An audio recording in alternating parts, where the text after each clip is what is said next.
Assalamualaikum warahmatullahi wabarakatuh. Selamat pagi. Masa lebih kurang 7.10 minit. Sekarang kita sedang masak sarapan pagi setelah semalaman dihujani air hujan.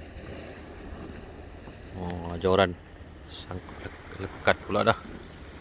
Aduh. Kita try kawasan berbatu, mana tahu ada geng-geng kerapu.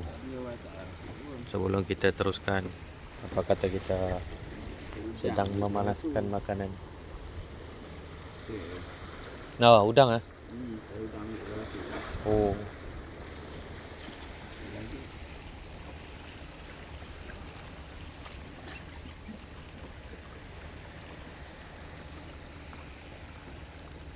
Okey, jumpa lagi. Matahari takkan keluar sekejap lagi.